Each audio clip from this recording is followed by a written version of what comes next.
Friday favorite time of the week, Thursday afternoon at 5:15. This is Energy Symposium. A couple of admin points. This is our last presentation of the semester. We will meet next week briefly just to wrap things up, do surveys, but this is pretty much it for this semester for the fall. We've got a pretty good lineup already worked up for the spring. We've only got about 3 or 4 more slots to fill, and we'll be publishing the list of speakers for the spring probably about halfway through the spring, through the winter break. We'll get that put up. So hopefully you'll all be looking forward to that. I've got the pleasure today of introducing David, I can never remember, Firestein or Firestein? Firestein. Because every time I think of that, I think of young Frankenstein. No, it's Dr. Frankenstein. No, it's Dr. Frankenstein. Okay. David is a native Austin who left and went and got his bachelor's degree at Georgetown, and then was a career diplomat for about 20 years, U.S. State Department, focusing primarily on China, Asia, and China and Asia trade. Since then, we've gotten him back, and was it mid-career you did your master's at LBJ? No, it was actually before I started government service. Oh, even before that, okay. Yep. So you're one of the early LBJers. Yes, so relatively. He did a dual master's here with LBJ in Asian Studies. So he is not just an Austin native, he is a Longhorn. Finally got it right after Georgetown. Yeah, absolutely. And now he's come back here, and he is the inaugural director, as in founding director, of the LBJ Center, China Center for Public Policy Studies. It's been, what, you're about a year and a half into that? Yeah, 15 months. 15 months. He's a busy man. I don't think he's really given up on being a diplomat yet. He's still keeping a travel schedule and a work schedule like he was still in the State Department, and he's actually been on travel almost continuously for the last 4 weeks since I was with him up in Wyoming. He's going to talk today on China, China energy, China trade, and China security and policy issues with the United States, and how do we deal with that in the coming years. He has deep experience in this area. He's a native Mandarin speaker. I know you don't say native on your bio, you say near native fluency, but believe me, to me, he's a native Mandarin speaker, very fluent in Mandarin. So he's had extensive experience in the area, understands the people, the culture, the government, and trade. So he's got about 45 minutes of prepared remarks he's going to talk to you about, and then we'll open it up for discussion. David, it's all yours. Fred, thank you so much. Really appreciate the gracious introduction, and I really appreciate the opportunity to be a part of this symposium. Fred, thank you so much for the opportunity. It's a privilege for me to be here with you, and I thank all of you for taking the time toward the end of what I know is a busy semester to be here for this presentation. Let me map out what I'd like to talk about in the time that we have together.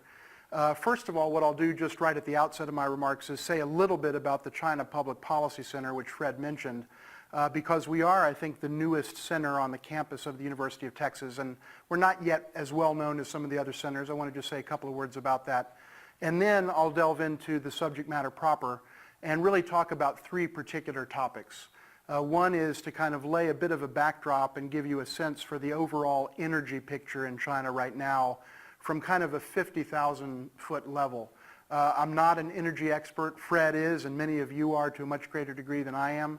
But I do think it's important to lay out the kind of overall energy context and ecosystem in China in order to understand the other 2 topics that I want to talk about, namely how energy figures and is featured in Chinese foreign policy and the role that it plays in US-China relations as well. After I cover those topics, I'll end with a few concluding thoughts. I'll try to wrap up by about 6 o'clock, and I'm lucky to have a clock on the back wall there to help keep me on track. And then hopefully we'll have about 15 or 20 minutes for any questions that you might have and for discussion as well. So let me just start by saying a couple of things, and I won't go on too long here, about the China Public Policy Center. We are either the newest center on the UT campus or certainly one of the very newest. As Fred noted, we started on August 28th of last year. Yesterday was the 15-month anniversary of our operations. We're at the LBJ School of Public Affairs, where, like Fred, I studied years ago. And we're really thrilled to be one of the newest members institutionally of this wonderful UT community. Let me just say a couple of things about the center. We're really a hybrid operation that is in some ways, I think, quite different from most centers at UT. Not better, not worse, but different in our mandate and different in the way that we work. I would say the hybrid quality of our center is best described as us sort of being equal parts or roughly equal parts of 4 different kinds of organizations. The first is we're part academic unit in the way that pretty much all centers at the University of Texas are. We care about students. We care about providing information and knowledge and bringing in speakers and being a resource from a career standpoint and in all other ways for the wonderful student community of the University of Texas. In addition, we're also a think tank, and I would say we're a national level think tank that operates across the country at different events, different platforms, working to generate innovative and thoughtful policy workarounds to vexing problems that are on the agenda in issues relating both to China and to policy. So that think tank function, I think, is a very important part of what we do. The third thing that we do is, I would say, we're a Track 2 diplomacy hub. And the word Track 2 diplomacy is a very particular term in the world of diplomacy. What it means is we bring together influential people who are not in power, but who are close to power, and we try to surface innovative ideas to get at and solve problems that are vexing governments and that they're finding difficult or impossible to solve. The value of bringing people that are not in government rather than people who are in government is that people who are not in government are not constrained by official positions and official talking points, and we can actually bring people together who can make a difference but who can speak more freely, be a little bit more creative. And I would say that Track 2 diplomacy function is really at the heart and soul of what we do. And quite frankly, we've been very active in this area around a number of US-China relations issues, including the trade issue most recently. And that's something that I think is a different way of working for us as a center relative to most other centers. And the fourth area is that we really seek to be, and we are, I think we've already established ourselves as a major facilitator of business, trade, and investment engagement for the state of Texas and for the United States as a whole.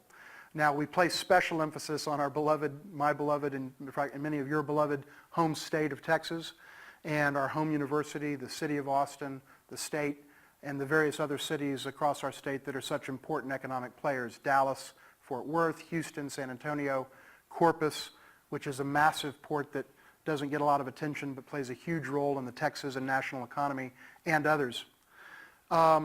And so being a voice for cities, for businesses, both within Texas and across the country, to try to generate more robust Texas-China and US-China trade within the constraints of our laws and policies, that's a really important function that we undertake as well. Everything that we do, we try to do by focusing in on the comparative advantages or unique strengths or attributes of the LBJ School as a school, one of the top-rated public policy schools in the country and the world, of the University of Texas as a university, one of the top-rated universities in the world, of Austin as a special and weird city that is incredible and growing at a rapid rate and that is a magnet for ideas and people and talent, and of Texas itself as a special and very powerful state, the #1 exporter in the country, one of the 10th largest economy in the world if it were a country, and the list goes on. By focusing on LBJ, the university, Austin, and Texas especially, we can carve out, and we are carving out, a China policy profile that is not only different from other China centers in the country, but actually it's a profile that can't be copied because we're leveraging these particular comparative strengths and advantages of our hometown and so on. So that's the kind of thing that we're doing at the China Public Policy Center, and that helps me segue into the topic at hand. When we look at issues that we want to work on, we try to focus on issues that play to the comparative strengths of, among other things, the state of Texas. And I don't think any issue set is more Texas than energy. And so energy has become very pronounced in our work agenda. And we're really honored and fortunate to be able to partner with Fred personally and with the Energy Institute, which is a terrific organization that is home to extraordinary expertise, as many of you know even better than I do. You're lucky to have Fred, and we're lucky to have Fred representing the university in so many different activities in the state and across the country. Fred mentioned that he and I were together at a significant energy discussion in Jackson Hole, Wyoming. Wyoming is the second largest energy producer in the country, behind only Texas. And so we're partnering in a number of different ways and look forward to partnering as we go forward. Energy is going to be a very important theme in what we do. And with that, let me segue into the topic at hand and lay out a little bit of information just by way of a backdrop on the current energy picture in China from a very high level. some pretty basic information, but it sets the scene for the more substantive points that I want to make about China as a factor in energy as a factor in Chinese foreign policy, and energy as a factor in US-China relations. So first of all, China is the number 2 economy in the world as measured by GDP.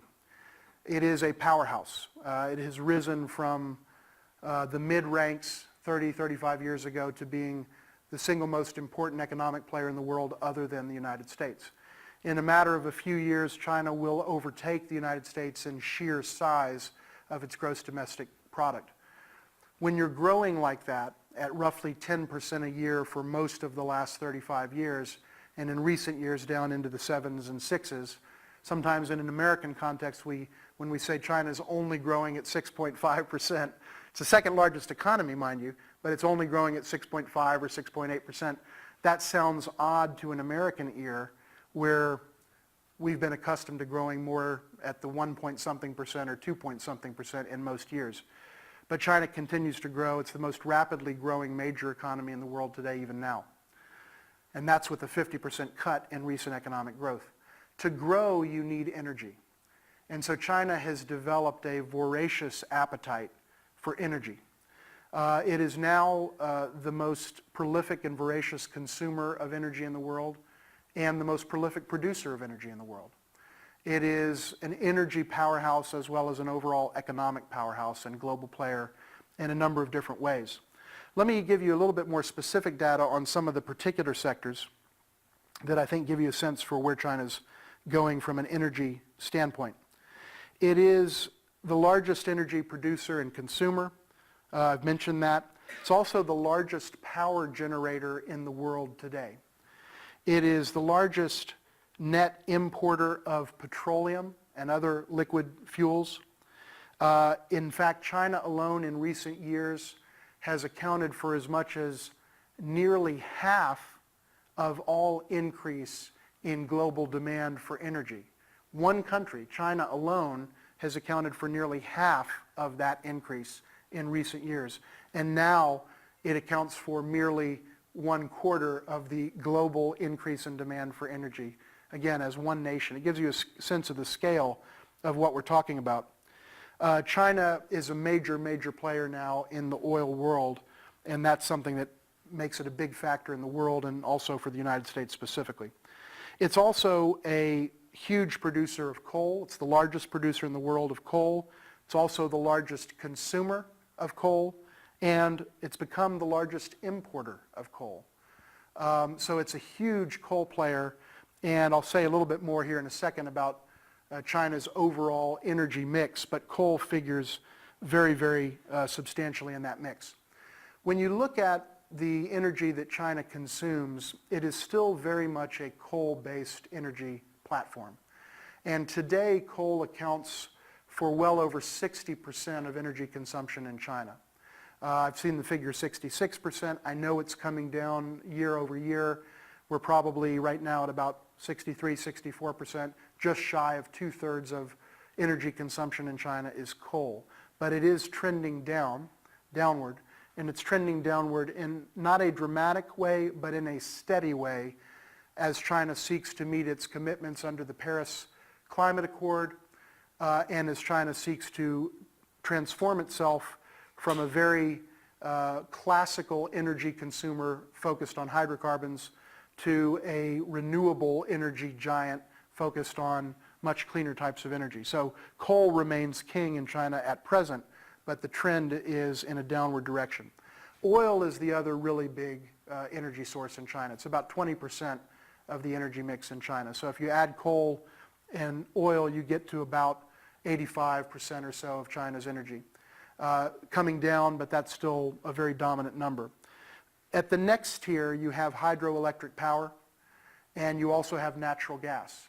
The most recent figures that I've seen on natural gas is that natural gas accounts for about 7% of Chinese energy consumption, and China wants to get natural gas up to about 15%, which is to say that it wants to double its consumption of natural gas as a way to clean up its energy profile. Although it's still not as clean as renewables, pure renewables like solar or wind, It's much cleaner than coal or some of the other alternatives, and is kind of a transitional energy source that can help China achieve a number of important objectives, and it figures very, very importantly now in China's overall energy thinking. So hydro and gas are both in that 5 to 10% range each of what they account for, and toward the bottom rungs in the low single digits are nuclear and renewables. But those numbers are starting to change dramatically as well, with renewables making a very dramatic increase. And there are estimates that within the next 25 years, or by about the year 2050, China could be at approximately 80% renewable energy, which would be a transformation in its energy consumption patterns of historic and epic proportions. But right now, that's the mix that China's dealing with. China, it should also be noted, has the most proven oil reserves in Asia, other than Russia, which is also an Asian country geographically. But if you discount Russia, which is both European and Asian, China is has the greatest wealth of oil resources in Asia. It also has a huge abundance of liquefied of natural gas resources as well, both on land and potentially, and I'll talk more about this in a bit, in the South China Sea and in the periphery of China's landmass, basically on the off the eastern seaboard of the country. So China is an energy powerhouse by almost any definition that you could apply, both in Asia, but frankly even at the global level. As I mentioned, there is very much a strong move now in China toward renewables. And in fact, I think it's fair to say that China is making a very strategic and concerted and focused decision that it expects will play out over a period of decades to become a green energy powerhouse in the world.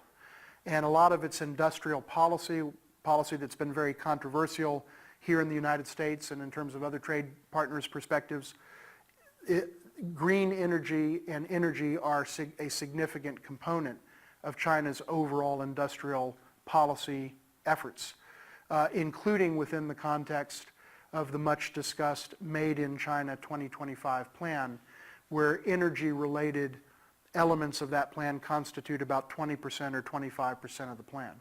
So China's making a very specific national effort to move away from, if you will, the dirtier forms of energy consumption toward cleaner and more renewable and sustainable forms, and that figures very prominently in China's domestic and foreign policy.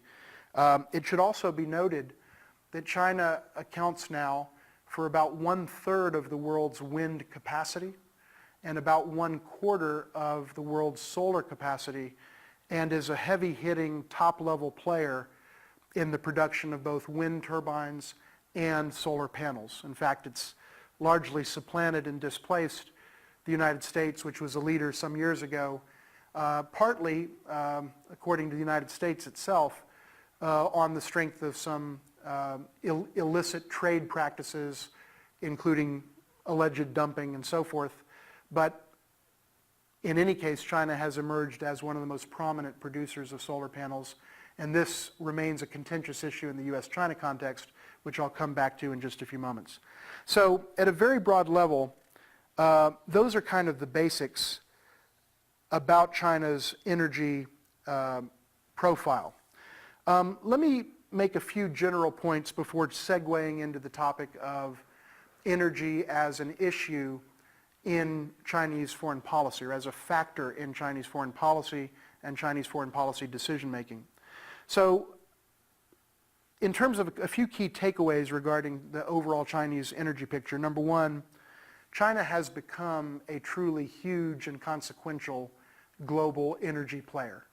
And it's here to stay, and its appetite for energy is only increasing dramatically with each year. Number two, China is still presently very heavy on oil and coal, as we noted, coal first and then oil, but it's changing steadily, and that's going to have consequences for supply and demand calculations, prices, oil flows, energy flows more generally, and a variety of other considerations that stem from that.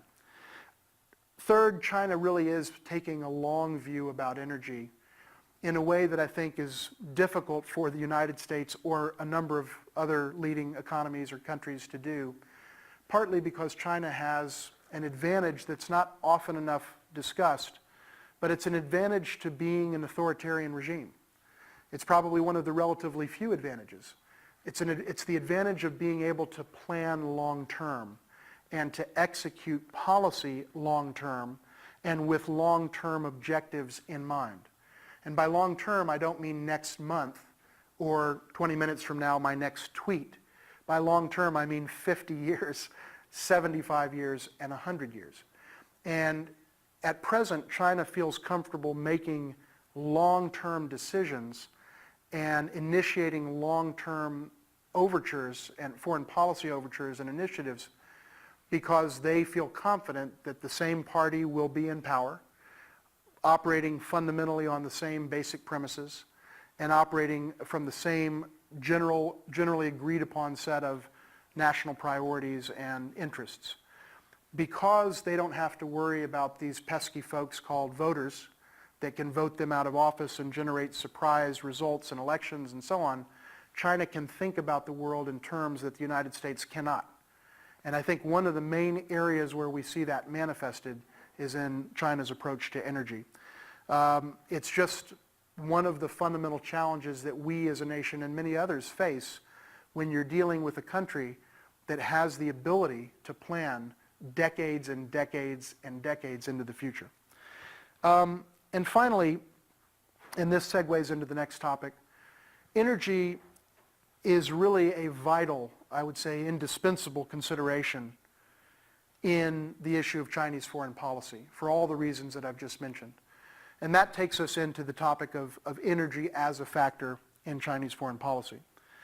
So to place energy in, I think, its proper context, in the context of how China looks at the world, engages with the countries of the world, engages with the world itself, let me back up and say a couple of things about what I think are the most fundamental priorities of the Chinese leadership. For several years now, I've spoken in talks that I've done across the country about what I refer to as, and it's a term I think I've coined, the first principle of Chinese governance. And the first principle of Chinese governance is called the first principle because it is from that principle that every single other principle or action stems. And in my judgment, the first principle of Chinese governance is very simple: to maintain the permanent monopoly on power of the Communist Party of China, period. That is the first principle of Chinese governance. And as a matter of fact, it's been codified very, very clearly by the Communist Party itself, particularly through the 19th Party Congress and other recent political developments in China. So I'm not saying anything that is either controversial or that is not widely understood and agreed with by our Chinese friends. The ultimate goal of the Communist Party in China is to keep itself in power permanently.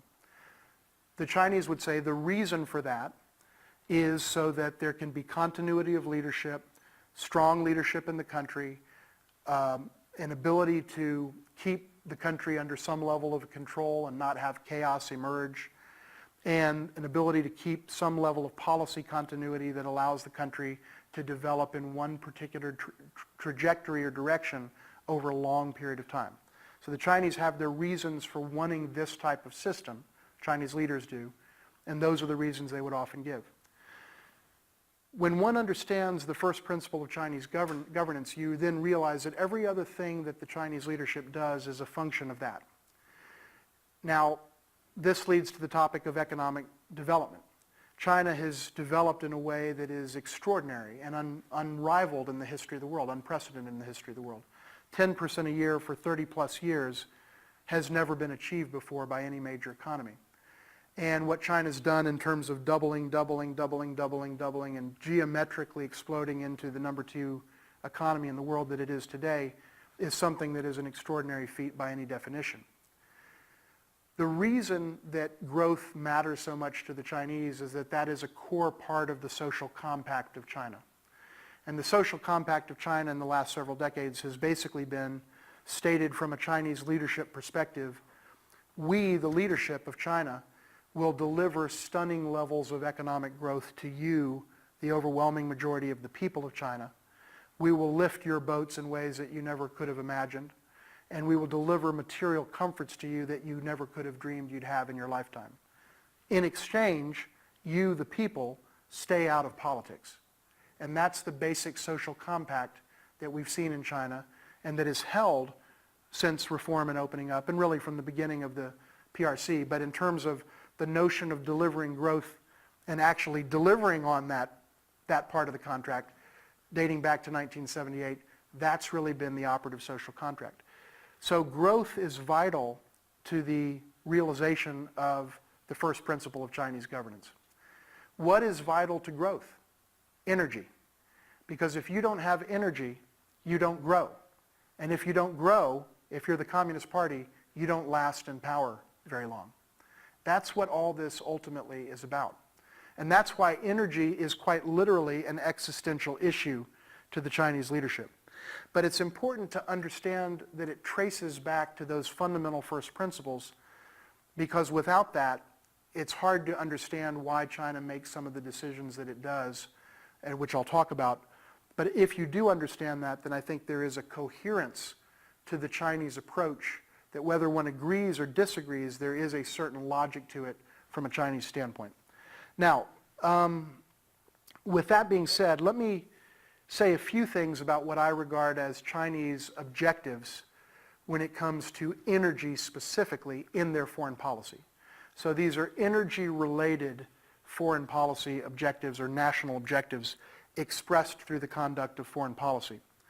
Number one, and it traces directly back to what I was just saying about the indispensable importance of energy in terms of growing the economy and maintaining the first principle of Chinese politics or governance, and that is China must ensure a steady and stable supply of energy to literally fuel its extraordinary and explosive economic growth. It has to have that supply. If that supply is disrupted, then China cannot achieve its economic goals, and if it cannot achieve its economic goals, the whole thing starts potentially to collapse. So making sure that there's enough energy is a vitally important goal, and it seeps through virtually all Chinese foreign policy. Now let's also note what needs to be noted to make that point even more compelling. China cannot produce enough energy for itself. It is a net energy importer. It is the largest importer of petroleum. It's now an importer, I think it's the largest importer of coal, as I think I noted. It's importing more and more natural gas. It's about to be number one in that as well. And the bottom line is China has a voracious and unquenchable appetite for energy that it cannot satisfy or satiate itself, and therefore it's got to keep the supplies and the flows coming unabated and undisrupted. Number two, and equally importantly, China seeks to diversify the sources of its energy. And this is not something that's done by accident or by happenstance. If you look at charts, literally pie charts, of China's suppliers of oil, for example, or its suppliers of liquefied natural gas or other energy commodities, you'll see that it's not 3 or 4 countries, it's 15 or 20 that are all roughly evenly divided. And so there's an extraordinary level of diversification in sourcing the energy supplies to China. That's not by accident. That is very much an objective of foreign policy when it comes to energy and the way that the Chinese approach the world. They don't want to be unduly dependent, over-dependent on any one source of energy. They don't want the vulnerability that comes from being over-dependent on any one source. They want to hedge against possible disruptions to the flows of energy, whether it's a political crisis, an economic crisis, a commercial problem, a war. And that's why they have a very large number of suppliers of both oil, liquefied natural gas, and other important energy supplies. So diversification, along with maintenance of a stable and steady energy flow, is very important. Now, let me do one addendum to this particular point, and that is there are some who posit that China also wants to diversify in a way that does not give the United States a particularly prominent role. in China's energy mix, even though we have oil and export oil, including to China this year, and I'll come back to that, even though we have extraordinary supplies of liquefied natural gas that could very readily be shipped to China, and that's something I'll touch on when I talk about the US-China relations piece. But there is a school of thought that says that China doesn't want to be, in particular, unduly dependent on the United States, both because of geopolitical and US-China relations considerations, but also, under this viewpoint, because China doesn't necessarily want the United States to be the beneficiary of all the money that could be generated from the sales of these energy supplies. I don't think Chinese would publicly state that that is an accurate assessment, but I just offer it as one school of thought that's out there that hints at, or more than hints at, the geopolitical, geoeconomic, and strategic considerations that go into these kinds of energy transactions, particularly with the United States. A third key energy-related objective is to keep energy transport lines open and functional so that there aren't disruptions of the transport of energy once they're on the high seas. So it's one thing if Angola or Iran or Russia or others have problems within the borders of their country that cause disruptions in some of the flows of energy. Another issue is once they're on the high seas, to be able to keep those sea lanes open. And this leads to the notion that many have rightly noted in recent years of China seeking to develop a greater military capacity to defend, if circumstances require, energy flows and other seaborne interests, including trade and other flows, if necessary, in order to be able to keep, in particular, the vital energy flows moving to Chinese shores. That has caused alarm in the United States and in other countries, but it's not an unnatural thing for any country to do. When I was at Georgetown University studying international relations as an undergraduate, one of the few things that I remember to this day that I can quote is a very simple axiom of international relations, and that is interests are a function of power. When you become more powerful, you begin to construe and think of your interests more expansively. And when you become a powerful nation like China, that's the number 2 economy in the world, nuclear power and so forth, you start to think about how what your interests are in much more expansive terms. And as a corollary, you start to think about how you can defend those much more expansively defined interests. And so it leads to an increased focus on creating a military capacity to defend those interests. So energy is very much in the mix as we talk about some of the military and geopolitical and geostrategic issues associated with China and with US-China relations. The final point I would make in terms of a key energy objective, having laid out a few, is that China, as I noted earlier, does seek to become the green energy superpower of the world. And it's not just wishing that that might happen somehow. It's taking specific active steps as a matter of policy to ensure that that happens over a period of time. And in some ways, China, I think, has certainly entered the top tier of countries in terms of green energy technology, turbines, solar panels, the underlying technologies, the software.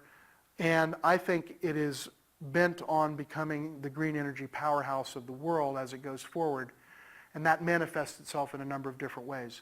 So those are, I think, some of the key energy-related foreign policy objectives of China as we look at what China is trying to achieve in the context of how it looks at energy in the world. Let me say just a few things. I'll try to be brief here because I'm mindful of the time limitations.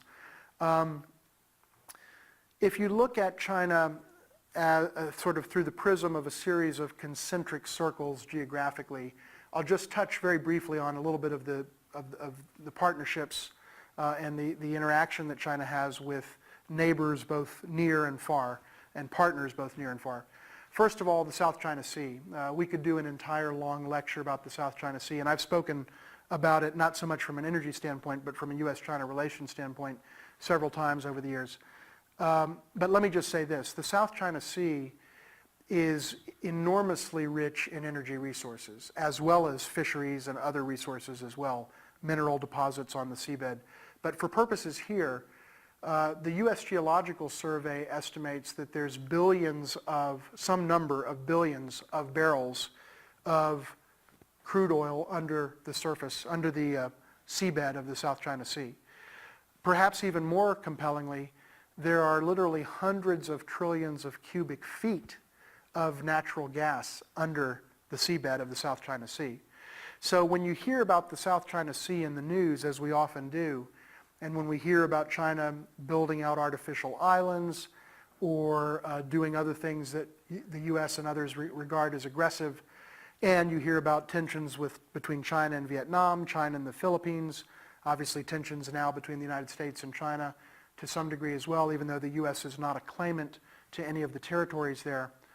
A significant part of the equation is energy. It's not the entire equation, because fisheries are really important as well, and strategic and military operations figure in as well, but energy is a really big part of it. So South China Sea is one area where there's a lot of energy, conflicting claims, and therefore a very tense overall baseline situation. Let me talk briefly about Russia. China and Russia have gotten a lot closer in recent years, in the last decade or so. China entered into a landmark agreement with Russia to do a natural gas pipeline, bringing natural gas from the Russian Far East into China over a 30-year period. It's a massive undertaking. It was agreed to in 2014, and it signifies the way that China and Russia are starting to work more closely together as major energy powerhouses, with of course Russia being another really dominant energy player in the world, and particularly in natural gas and oil. So Russia is a significant player. Let me say a few things about the Belt and Road Initiative. China is making an effort as China looks west beyond its western border into Central Asia, South Asia, ultimately the Caucasus and Eastern Europe and then Western Europe, to create both a land bridge literally to the Atlantic Ocean in terms of trade and connectivity, infrastructure, transportation, energy flows, and then to do the same thing over the maritime passageway to the eastern part of Africa. The Belt and Road Initiative encompasses 76 countries. About 1/3 of the GDP of the world is encompassed in these countries, and about maybe a quarter or so of the world's population as well. So this is a massive swath of Eurasian territory and seas, mostly in the Indian Ocean. And energy figures very prominently in China's efforts to develop these regions and, in China's view, hopefully turn them into customers for Chinese goods, not tomorrow, but 10, 15, 20, 50, 80, 100 years from now. So again, China's playing the long game. Belt and Road Initiative is a part of that. Energy is a very big part of the Belt and Road Initiative. And then finally, just to touch briefly on this point, obviously China also has direct engagement and bilateral engagement with a good number of countries in the Middle East and in Africa and in South America in terms of securing energy resources from all of those places. Right now, the Middle East figures most prominently in terms of China's imports of oil and natural gas, but Africa is very much in the mix. Angola in particular is very prominent, but also South America and in particular Venezuela are prominent players as well from a Chinese perspective. So China's energy outreach and energy connectivity literally spans the globe. I should also note, as a parenthetical point, Australia currently supplies nearly half of China's LNG, liquefied natural gas. They've always been a major player. They've kind of skyrocketed to the top of the heap. Qatar is in the mix and others as well. Many of us here in the great state of Texas would like to see Texas and the United States get into the top ranks of providing liquefied natural gas to China, and I'll say a little bit more about that in a second. But you can see the breadth geographically of who China is working with as key energy partners. Let me now segue to the final main point I want to make, and I'll try to be a little bit briefer than I might otherwise owing to time constraints. And that's energy and U.S.-China relations, the energy factor in U.S.-China relations.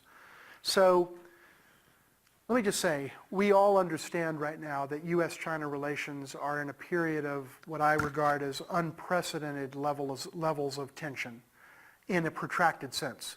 There have been shocks in the U.S.-China relationship here and there since normalization in 1979, nearly 30 years ago, almost exactly 30 years ago.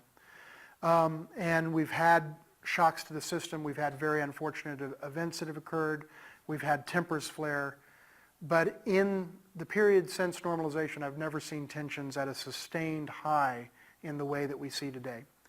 But it wasn't like that for most of the last 35 years, or 30 years since normalization. So just by way of setting a brief backdrop here, during the George W. Bush presidency and the Barack Obama presidency, which accounted for 16 years prior to President Trump becoming president, there actually was a sense in the United States and in China that energy could actually be a positive element in the U.S.-China relationship. And I won't dwell on it here for purposes of time, but suffice it to say that energy was seen as one of the plus side of the ledger considerations when we were looking at the tough issues, the sensitive issues, the irreconcilable issues, the irreconcilable differences. That was the negative side.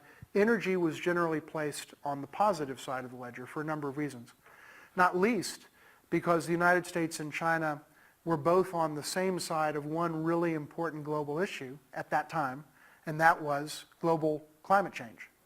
And the United States and China and about 178 other countries entered into the Paris Climate Accord.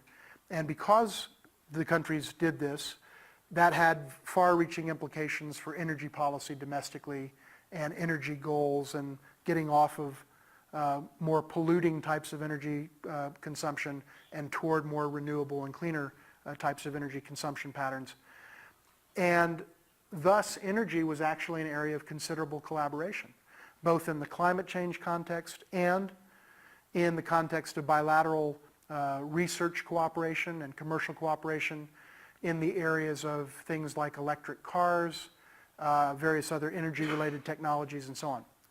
Long story short, President Trump became president in January 2017 and spoke about China in a different way, and although very little changed during the first year of his presidency in terms of specific policies toward China, a lot has changed during the second year of his presidency, this year, 2018.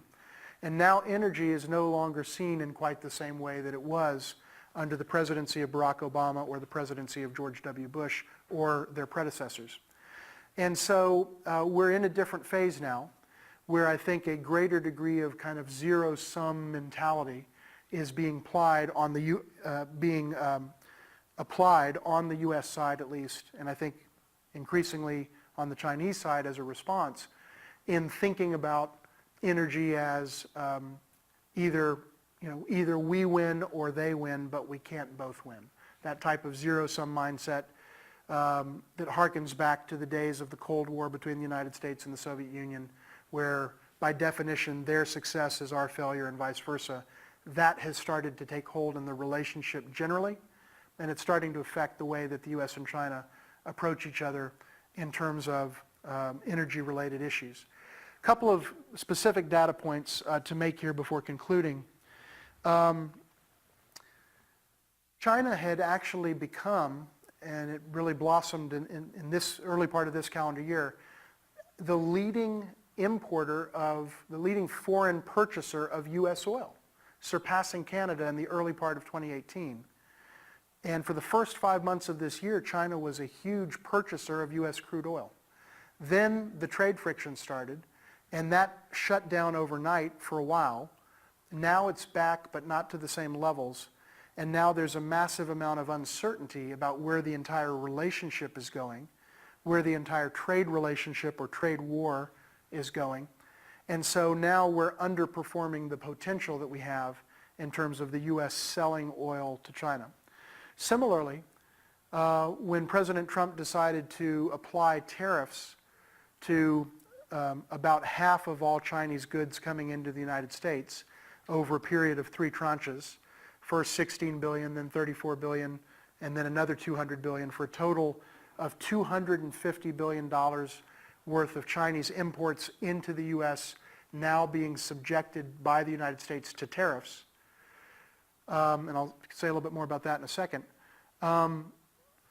As a result of that, China retaliated with its own set of tariffs to the tune of about $60 billion worth, because they import less from us than we do from them, so it couldn't be a dollar-for-dollar match. One of the things on the list of goods now subject to tariffs is liquefied natural gas. And as a result, there's a 10% increase in the cost of liquefied natural gas that gets over to China, because China has applied a punitive or retaliatory 10% tariff. And that's affecting Texas very directly and affecting many states across this country that produce natural gas. It should be noted that, like the overwhelming majority of the business community in the United States, about 95%, and these are figures that are real, coming out of a lot of polling on the topic and surveys, about 95% of the U.S. business community is opposed to the Trump tariffs. They have issues with some of the unfair trade practices that China does in fact engage in, but they think this is the wrong solution for American business and for the American people. By the way, the Republican chairman of the Ways and Means Committee, a Texan, Kevin Brady, said of the Trump tariffs, "This is dumb. We're hitting the wrong people." That's what the Republican conservative Texas Congressman Kevin Brady said about President Trump's tariffs. So there's been some backlash both in the political community, but especially in the business community. And the energy sector of the United States economy is adamantly opposed to what's been happening, because they're taking a major hit in terms of their ability to do deals. So my point is simply this: what's happening in the trade relationship today, whether one agrees or disagrees with it, it is disrupting US-China energy trade. It is putting a hit on the US energy sector. They themselves have been the first to say that very publicly and very vociferously.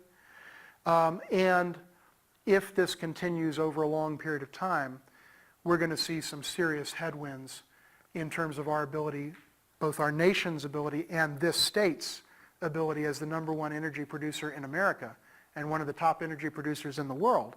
We're going to take a disproportionate hit here in this state and in this country, because one of the real areas where we actually could put a dent in the deficit, which is large, would be by selling these types of products. And the likelihood of that being able to happen on a grand scale while the tariff dynamic is still playing out and while there's so much uncertainty and unpredictability is very low. So in a nutshell, and I'll conclude here, energy is a really important factor in the U.S.-China relationship. It is now one where there are some very serious headwinds and challenges. It is one where the current state of affairs is of great concern to the U.S. energy sector and the Texas energy sector. And at the same time, I think that over the long term, over the middle term, the way forward from the current morass in which the United States and China find themselves in terms of the trade frictions that we see today will definitely have to have an energy component to it. And my hope is that over a period of time, the economics will play out in a way that makes sense for American producers and makes sense for this country and for the relationship, and that we'll be able to give expression to that as we go forward. Right now, however, it's a period of uncertainty and difficulty.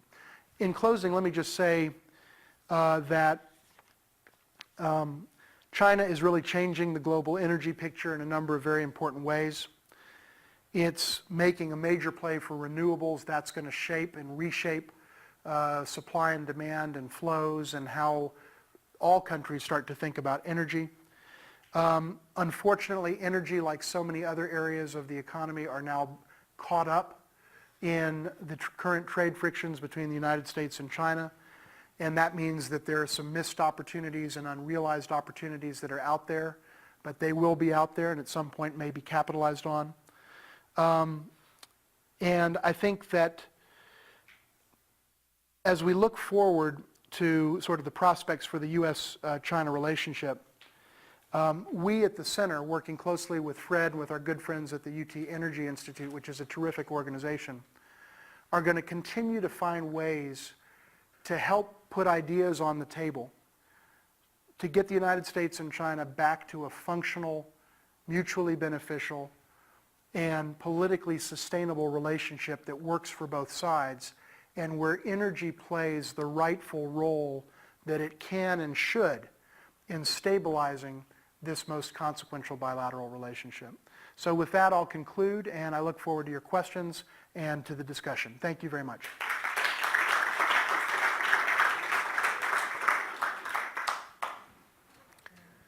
One benefit of hosting this is I always get the first question. Great. And you're clearly a diplomat. I clearly am not. You could ask any of my students. I'm very undiplomatic, especially when I teach.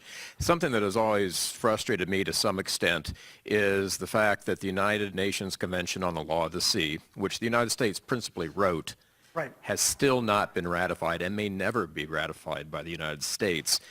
Would there be any benefit in a redoubling of effort from a moralistic perspective, if nothing else, for the United States to finally ratify that darn thing, to give us a little more standing in trying to enforce it around the world? Yeah. It's a great question, and in short, my answer would be absolutely yes. I think there would be a lot of value in doing that. A lot of very serious heavy hitters on both sides of the partisan aisle in this country have called for the ratification of the UN Convention on the Law of the Sea, or UNCLOS, UNCLOS. It hasn't happened because of some of the politics in our country and the role of the Senate. I definitely think it is in the United States' interest to be a ratified signatory to UNCLOS. We, in fact, adhere to its terms, but we are not a ratified signatory. In China, the situation is the opposite. They are a ratified signatory, but they do not adhere to its terms. I think it would make much sense for us, for exactly the reason that you mentioned, for us to become a ratified signatory. It is in line with our policy. We've had a long-standing policy of adhering to this agreement, even though we've been unwilling to formally ratify it. And it would give us the moral authority to push this forward. And that has bearing on some of the different international and maritime issues that are out there. I think it's a mistake for us to not be a ratified signatory. And I would proudly put myself in that large camp of Republicans and Democrats who think that it makes sense for America to do that. I also think it would make sense for China to adhere to the terms of the agreement that it has in fact ratified, and it doesn't. And that was evidenced by the fact that China's 9-line claim in the South China Sea was repudiated by a competent international tribunal because it was so flagrantly in discord with the fundamental principles of UN Convention on Law of the Sea. I think the world would be a better place if all of us who either have agreed to it in principle or haven't agreed to it but adhere to its terms actually agreed to it, adhered to it, and operated on the basis of those very sound principles. Yes, sir. Thanks, David. I enjoyed your talk quite a bit there. I appreciate the linking or appreciation of energy and the economy. So if we think China, you said, thinks long-term, they need energy consumption to grow the economy. Growing the economy is what helps them keep their populace stable or happy and keeps the Communist Party in power.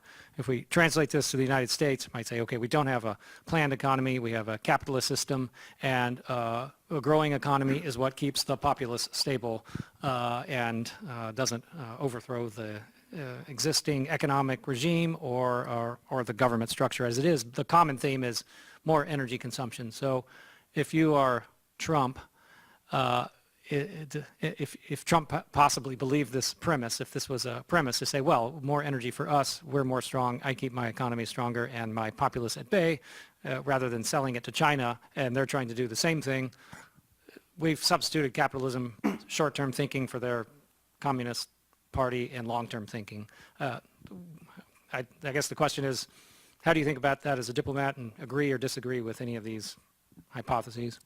Yeah, well, thank you so much. And there's definitely a lot there to work with. But let me just say this. One of the concerns that I have, and I've talked about it publicly, is that I think the United States, under this particular president and this particular Congress, which at the moment happen to both be Republican-controlled, are veering away from the long-time policies, consensus policies of the United States, that where it comes to the market, less government involvement is better. Let the market work its wonders. Let innovation happen. Let companies make corporate decisions rather than having governments get involved in corporate decision-making. That's what's made us the #1 economy in the world, the economic superpower, the innovation superpower, the global superpower.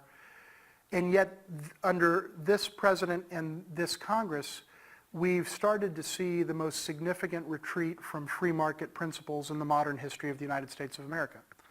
It's surprising to me that it would be Republicans that would be presiding over such a set of policies, because historically, the Republican Party, under the spiritual leadership of Ronald Reagan, was in favor of free markets, in favor of free trade, in favor of letting corporate entities make corporate decisions that were in their best interests. And we're retreating from all of those things in this country. To your point, we're becoming, as a matter of policy under this administration, more like China. I don't know that that's a good idea for our country. In fact, I think it's a bad idea for our country. Because I think what made us as successful as we presently are doing things very differently. Not having the kinds of barriers to trade, not putting up barriers to investment, not telling corporations what they should or shouldn't do in terms of transferring their technology through contractual agreements. And I am concerned that we're walking away from the things that really made us a great country and a great economy to begin with. You know, let me say something else about, you mentioned President Trump, and let me just say, it's been reported several times in multiple media outlets, including conservative outlets, that, and by the way, much of the criticism of Trump on the trade and economic issues is from the right, not from the left. The most vocal critics are people who feel that President Trump has abandoned the free market and abandoned, as he has, the principles of Ronald Reagan. You know, anytime you have Senator Bernie Sanders and Senator Elizabeth Warren lecturing the Republican Party on the merits of the free market system, you know things have changed in this country. So, my point is this, you know, President Trump has been recently quoted in a number of media outlets, and in fact in his own tweets, as saying that he believes that with all the tariffs that are in place, the amount of foreign money that's pouring into our national coffers and into our treasury is off the charts. One of his advisors had to point out to him, it's not the foreigners that are paying the tariffs. It's us. It's Americans. It's American producers. It's American consumers. We're the ones paying the 10% tax. If the tax goes up to 25% on January 1st, we're the ones that are going to be paying that tax. And he didn't know that. And this has been reported. In fact, he's tweeted about it himself in his own words.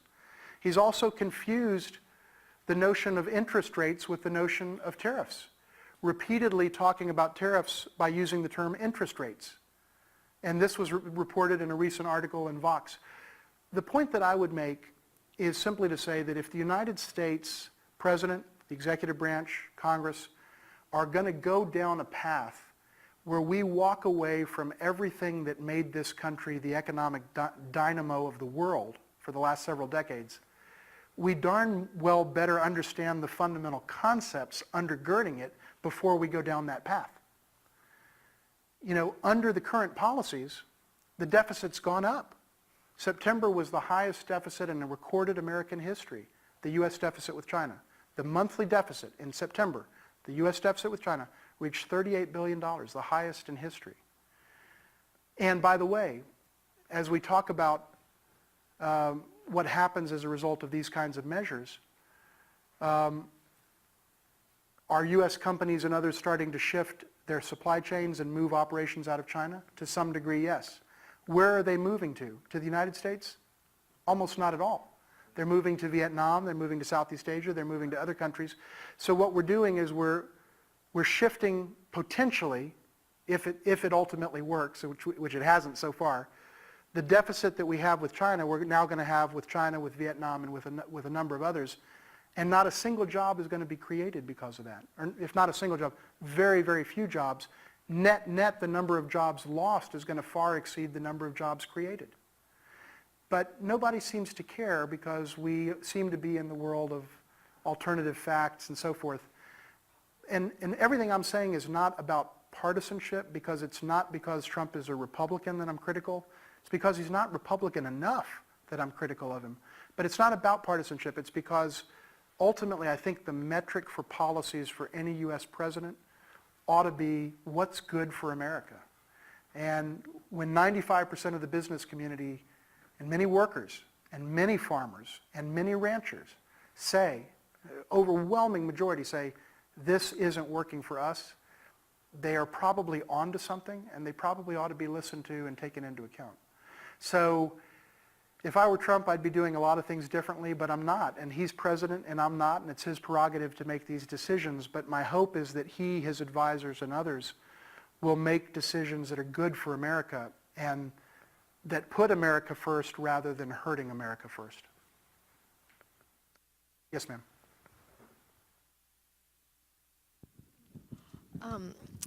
In terms of their increasing their renewable energy portfolio in China, I know that obviously pollution is a huge international news, item about in China, and in the United States, we obviously have a lot of historical kind of policy roadblocks and like the, traditional oil and gas lobby that a lot of people think prevent the renewable energy industry from really taking off here. But what are the kind of the barriers to increasing their renewable energy portfolio in China if they produce so much of the, the solar panels and the wind turbines and everything there? What are the barriers to them producing more renewable energy, per se? Well, I think historically, China has gone with the energy that it's had and the technology that it's had to produce as rapidly as possible very substantial levels of economic growth with relatively little concern for the environment historically. And so coal, no problem, the more the better. And the skies, you could cut with a knife as a result of some of those economic activities. Certainly historically, things are changing. I'll come back to that. Same for oil. And China's overall level of economic production was vastly lower, geometrically lower than it is now, and so that it could do a lot of the things in-house. As it's become the number 2 economy and a global powerhouse, it can't supply its own energy. It realizes that it can't continue down the path it had been on for the last several decades and do what it has done to the earth and the rivers and so forth, and for that matter, the skies. Anyone that stayed for any period of time in Beijing in kind of the bad old days in terms of air pollution, you know what it was like to walk outside. There were any number of days in any month where it was considered dangerous to simply walk outside your door on that day. China is moving away from that. They realize, I think, the leadership of China realizes that clean energy has to be a big part of that. They realize that not only is clean energy an imperative from the standpoint of China's overall economic growth and protecting the environment and cleaning the air and so forth, but also it presents an economic opportunity for the country. And they've focused in on that in their planning and built it into the Belt and Road Initiative, built it into their own domestic energy policy, built it into the way they interact with other countries. They're going now for cleaner types of fuel, including liquefied natural gas, but also, as we noted, wind and solar. And I think they are turning the corner. And if the projections that I've seen are accurate, potentially within my own lifetime and definitely within the lifetime of students in this room, China is going to be 80% clean energy by 2050. So I think China is turning the corner, both because they recognize they have to do that from the standpoint of the environment, but also because it's good business for China to do that. And quite frankly, they're thinking about this and recognizing that theirs is a hybrid system that is part state-run and part market-driven. But in this particular respect, the thinking behind clean energy is in some ways more capitalistic even than ours is. It's just that it's laid out in against a longer-term time horizon. But they are setting themselves up to be the powerhouse in green energy as a commercial matter, not 2 years from now, but 10, 20, 30, 40, and 50 years from now. I wish we had the ability to think in those long-term ways. We have difficulty passing last year's budget in arrears. It's very difficult for us to think about the tweet that we're going to tweet 4 minutes from now, let alone where we're going to be 50 years from now. And the thing I worry about most, because China is a tremendously formidable competitor to the United States. It is not our enemy, in my judgment. It's not our enemy. But it is a tremendously formidable competitor. And they're coming at us with everything they've got from a competitor standpoint. And we need to be up to the task. One of the things that we lack that they have, and I don't think there's any way to fix this, is that they can plan on a multi-decade horizon, and we cannot. And there are times when it's advantageous to do that. And so we're going to have to up our game to be able to compete with this extremely formidable competitor. Other questions? Yes, sir. So I think we've got examples from 80 years ago in Smoot-Hawley tariffs about the dangers of those. What would you recommend as far as more effective solutions to help with IP theft, cyber issues, unfair trade practices, et cetera? It's a good question. Look, I've said many times, and I'll say again, and it should be said, there are massive asymmetries in the U.S.-China trade relationship. China gets away with things that we can't get away with. They do things to us that we don't do to them. They steal things from us that we don't steal from them. They play by rules that are different from our rules. They have essentially full access to our markets. We don't to theirs, and we can go down the list.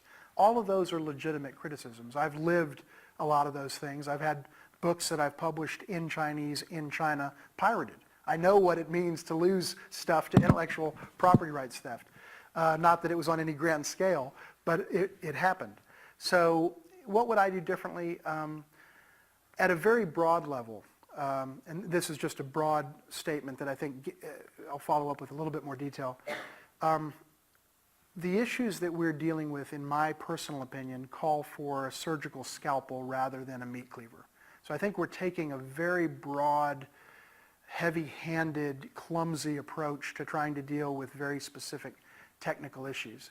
And I think that's the wrong approach, and 95% of the business community thinks it's the wrong approach as well. Let's bear one thing in mind, and I'll come to more specifics here.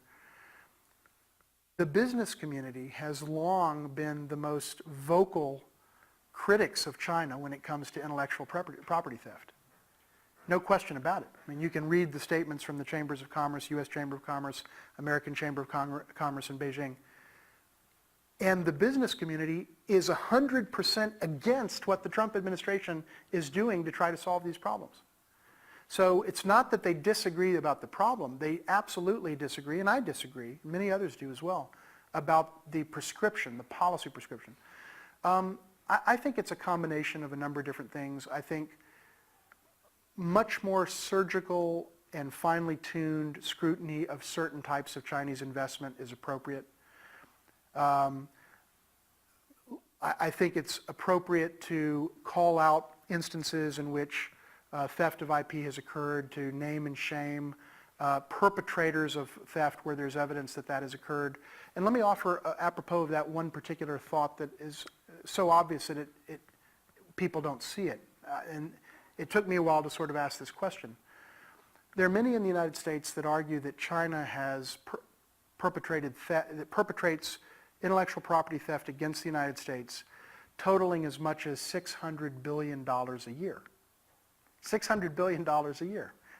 These are published figures that you'll see in various quarters. Some put it lower, some put it 200 billion, some put it lower still. But you often see people cite the figure 600 billion as the amount of annual loss of the United States to IP theft from China. Here's my question. How come we don't see every single day screaming headlines about the FBI getting the people who did this? Why has there been almost no publicity in this country about any of these people being apprehended and brought to justice? I think fundamentally we need to beef up the law enforcement side, but more fundamentally, companies have to do a better job protecting their own assets.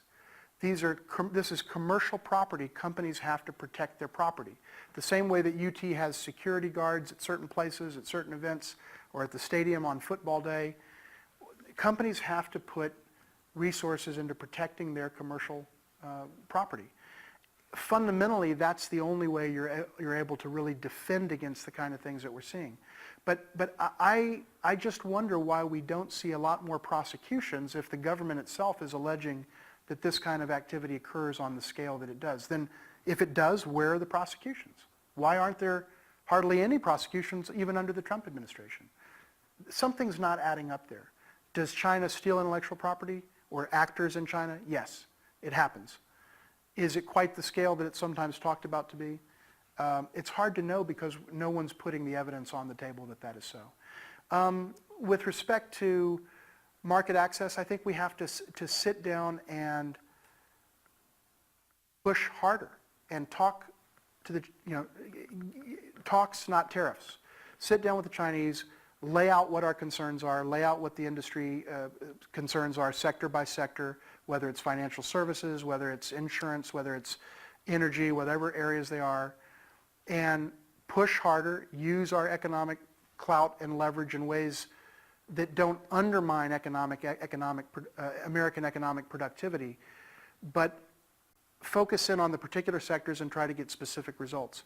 People that have worked with China for a long time will tell you that the way ultimately to get the results is to sit down in a discreet way and cut deals rather than to sort of be out in public, blasting them sort of from with the bullhorn, and in the end, undertaking policies that are actually hurting your own economic performance in terms of tariffs and all the things that we've talked about. So there are more surgical ways to get at this.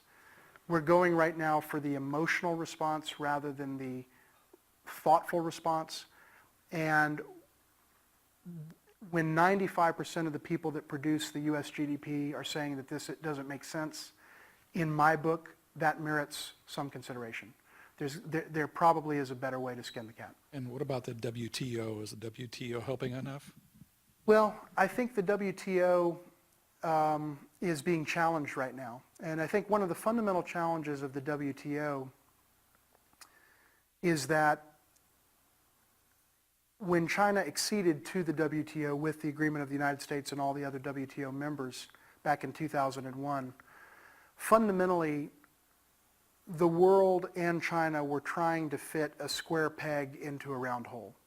China was not really, and everyone understood it. It was a hybrid economy. It was part state, part market. It was not really designed to fit in with the rest of the global economy in a normal sense as a largely or pretty much exclusively market-driven economy, responsive to market factors, playing by a certain set of rules, with an independent judiciary and so forth. It didn't have those attributes.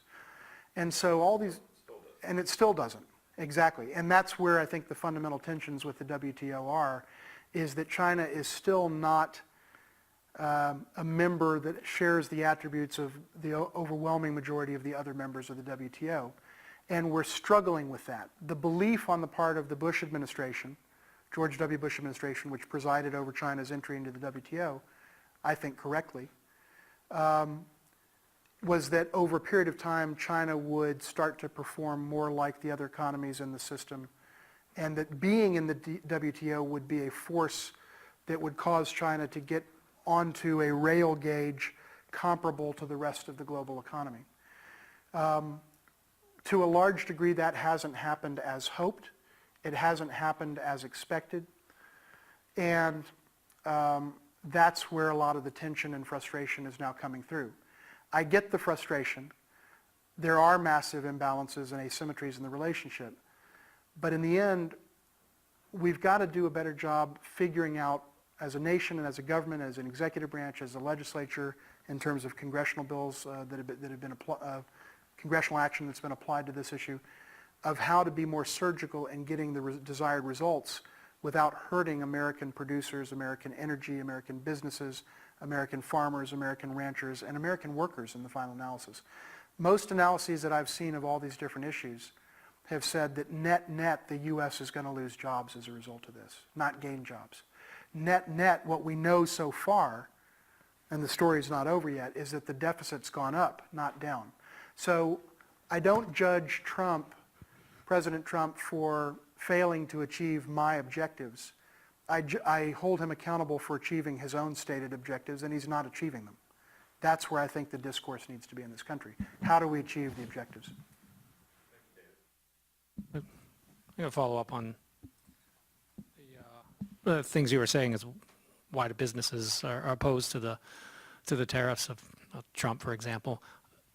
I guess, let's suppose the difference between capitalists in the United States are not beholden to the citizens of the United States. They don't answer to the citizens of the United States. They don't necessarily even represent the United States anymore. Right. And over time, even less so represent, even if they're headquartered here. They represent their shareholders. Right. So if that's the case, they don't necessarily care that China's a partly authoritarian or not an open market economy, as long as they can sell things there, or as long as they can manufacture things there cheaper to sell to anyone else. So that seems consistent in that they don't want tariffs, and that's just because it makes it harder to sell things in the United States, but that they're willing to forego some intellectual property theft because they realize, well, in the end, this helps me make more profits, whether they're stealing my intellectual property or not. It'd be great if they weren't, but I'm going to do better even if I can engage with China, and they are, than not. Isn't it that simple? I think that's a fair assessment. Yeah. Okay. No, I think your assessment is a fair assessment that U.S. companies have, over a long period of time, been willing to accept a certain degree of leakage of intellectual property because they themselves have judged that it's in their own best interest to do that. If I'm a shareholder of Walmart or Dell or any company that operates, I can, as a shareholder, express my views about that when it's time to, cast ballots in board meetings and so forth and so on. But ultimately, it's a corporate decision that corporations make on the basis of their assessment of their long-term self-interest, as defined by shareholder interests, because ultimately that's who they're accountable to. So I think your assessment of that is correct. I think if we start getting into the business in this country of telling companies that they need to act in ways that serve the state, that language sounds very familiar to me. It sounds familiar to me because that's what the Chinese government tells its companies to do. Is that who we are as an economy? Is that who we are as a country? Is that constitutional or lawful in this country? You start to get into very fundamental questions when we say, well, we want corporations to take into account the interests of the United States of America, or even a particular president, rather than what they're built to do, which is to take into account shareholder interest and build shareholder value. That's what I say. That's what I mean when I say that we're starting to move down a path that I think all of us ought to be concerned about, because I think it starts to take us away from some of our fundamental principles as a political economy. I'll just make one other point. There's been a lot of discussion in this country about so-called Chinese influence operations in the United States, and about how China seeks to burnish its image in this country, etc. And then yesterday I read one of President Trump's tweets, and you can read it, it's on his Twitter feed. He said, I want to create a new national state-run network that we'll call the Worldwide Network, and it will go around the world with a message about how great America really is. And he's on the Twitter record himself saying that we need to create a state-run propaganda agency that blares "Make America Great" and "America is great." That sounds like the voice of America, which we've had for a long, long time. Right. But the point is, this is an example of how we start going down the slippery slope of saying, hey, we're criticizing you for doing something, but now let's adopt it as a best practice, when in fact it's a worst practice. That's something that I'm very concerned about. Thank you all so much. Really appreciate it. Fred, thank you very much. David, thank you very much. Thank you so much. I wish we could go on all night, but So do I. I think some of the students want to eat before the cafeteria closes. Absolutely. Thank you all very much.